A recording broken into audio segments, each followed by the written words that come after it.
1:20 p.m. Hablamos del eco que deja la consulta del pacto histórico.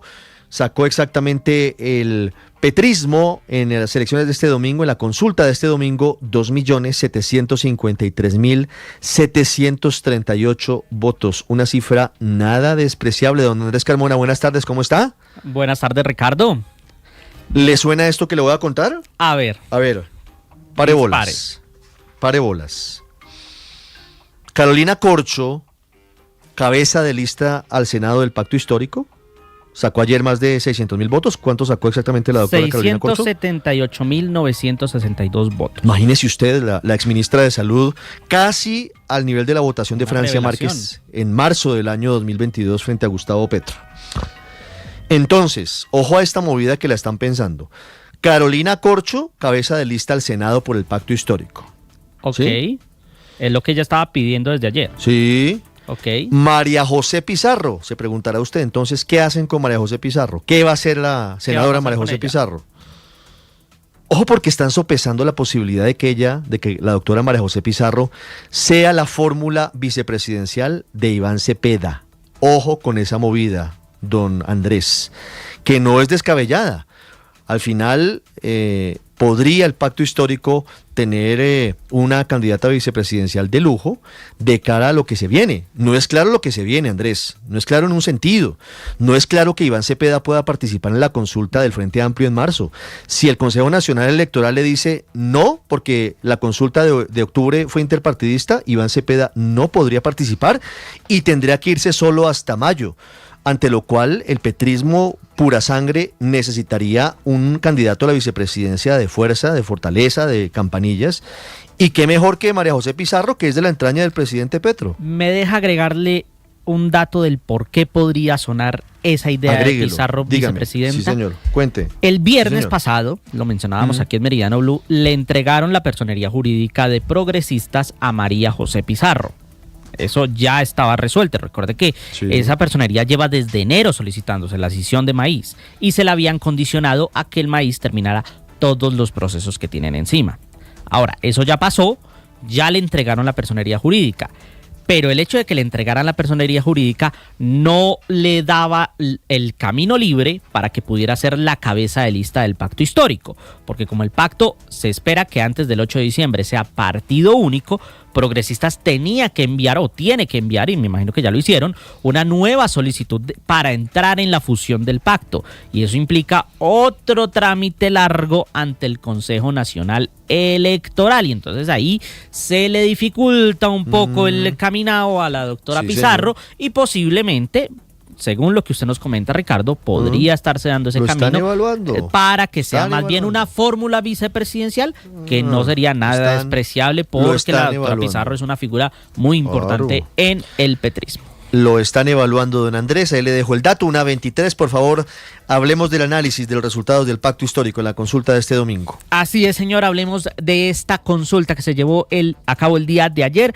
Los resultados a nivel nacional, por supuesto, 2.753.000 votantes. Ahora, Ricardo, hay que tener algo en clave en esta votación. Los votos no marcados y los votos nulos. Votos no marcados, 249.415 votos. Votos nulos, 139.412 votos. Pongámoslo así, votos efectivos para el pacto histórico que marcaron la opción del pacto histórico, 2.364.911, pero por supuesto es una victoria que 2.700.000 personas salieran a votar el día de ayer. El gran ganador, Iván Cepeda, el senador Iván Cepeda, como ganador de esta consulta, 1.540.000 votos. Y con eso él ya comenzó a enviar mensajes de solicitud de unión de ese llamado Frente Amplio o Frente Humano, como lo dice el presidente Petro. Escuchemos.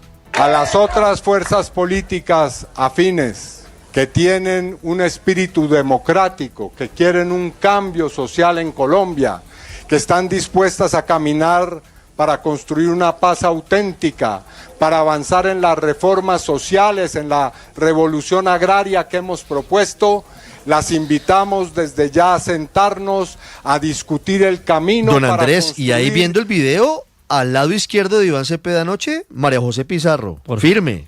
firme desde el día 1, desde que ella se bajó, sí. y hay que reconocerle a la doctora Pizarro, fue una coequipera muy leal en acompañar la precandidatura de Iván Cepeda.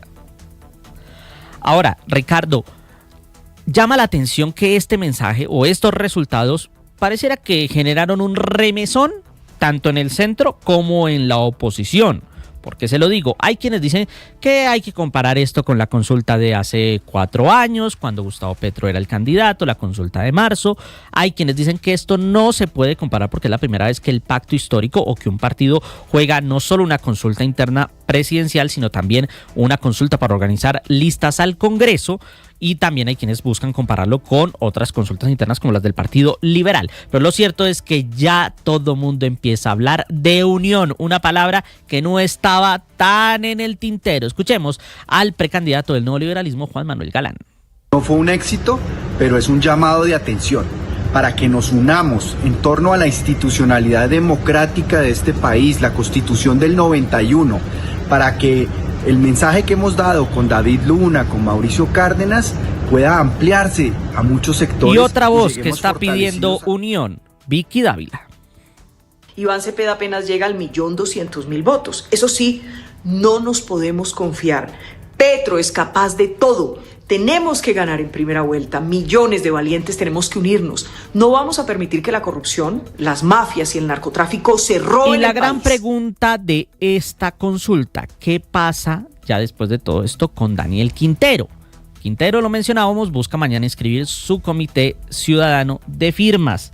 Y todo este proceso, junto con todos los vericuetos jurídicos que se tiene la consulta del pacto, porque no se sabe si fue consulta interpartidista, fue partidista, qué carácter le da el Consejo Nacional Electoral, por supuesto, empieza ahora esa pelea jurídica. Dígame, Ricardo. Pero más allá de cualquier cosa, Daniel Quintero está inhabilitado para ser candidato a la presidencia en el 2026. Artículo 7 de la ley. Participó en la consulta de ayer, contaron los votos, los partidos no retiraron su candidatura y contaron sus votos, así él no haya hecho campaña al final, él participó ya de una consulta y la ley es clarísima.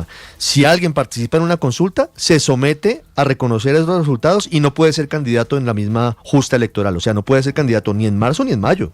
Quintero se autoeliminó, como dijo el exregistrador Juan Carlos Galindo en una muy buena definición. Claro, pero recuerde que de pronto para el doctor Quintero eso no le importa. Tiene 20.000 argumentos jurídicos, va a buscar inscribir su candidatura y si el Consejo Nacional no le da, tal vez un tribunal buscará que le dé esa opción. Veremos qué pasa, don Andrés. Tutelatones, 1:27, Marcela. Ricardo, no solamente se mueve la carrera por la presidencia, sino que ayer también se definió el panorama político del pacto de cara a lo que van a ser sus fichas para el Congreso. Varias sorpresas aparecieron del lado, por ejemplo, de los influencers como Wally y Lalis, que obtuvieron buenas votaciones en Bogotá, pero también tuvimos la excepcional votación por Pedro Flores, ficha del contratista Euclides Torres. Mateo Piñeros nos cuenta más de cómo se ve este pacto de cara a las elecciones de Congreso. La lista de precandidatos del pacto al Congreso la integraban víctimas del conflicto, integrantes de comunidades indígenas y líderes sociales, entre otros. Sin embargo, para algunos sectores fue sorpresivo el resultado de los influencers o creadores de contenido. En tercer lugar de la votación al Senado estuvo el influencer Wally, quien logró más de 130.000 votos. En la Cámara por Bogotá, la creadora de contenido Lali logró más de 26.000 votos. Y en la Cámara por Antioquia, el primer lugar en la lista fue para Hernán Muriel. Esto demuestra el papel crucial que jugarán los espacios digitales en esta campaña del 2026. Juan Sebastián Delgado es estratega en comunicaciones políticas. La comunidad de ellos hoy les dio su apoyo y hoy dijo, venga, vayan, trasciendan de lo digital y tengan una participación en escenarios electorales. Lo digital sí va a jugar un papel muy importante en las campañas, no solamente si eres o no eres influencer. Pero en esta consulta también se habrían movido las maquinarias y los clanes políticos. El candidato al Senado más votado fue Pedro Flores, con más de 185.000 votos. Es cercano al clan Torres, mientras que la sexta votación más alta al Senado la tuvo Carmen Patricia Caicedo, hermana de Carlos Caicedo. Jorge Iván Cuervo es analista político. Un mensaje de que, sobre todo para las nuevas audiencias, ese es un actor político que llegó para quedarse, pero no al punto de pensar que ellos desplazaron a otros actores en ese trasegar político, que los partidos tradicionales deben tomar nota de que este es un nuevo recurso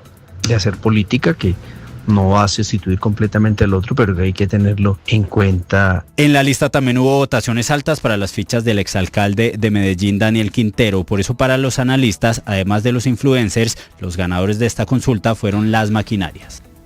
1:30, más análisis de exfuncionarios de la registraduría que conocen muy bien, conocen al dedillo lo que se mueve detrás de los resultados. Miguel Cardosa.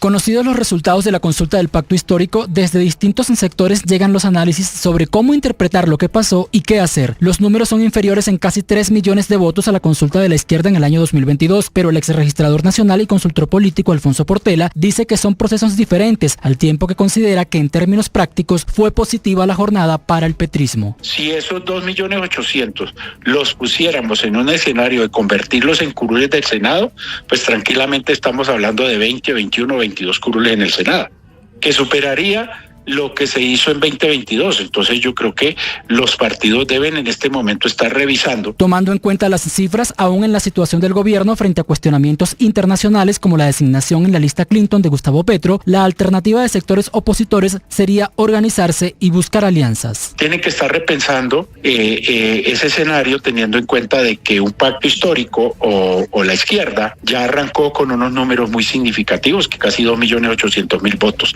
Y eso hay que mirarlo con mucha seriedad. Portela considera que hay una base petrista siempre firme a pesar de que el mandatario esté en entredicho. También juega el manejo que tengan ciertas figuras en redes sociales, lo que permite capitalizar la votación.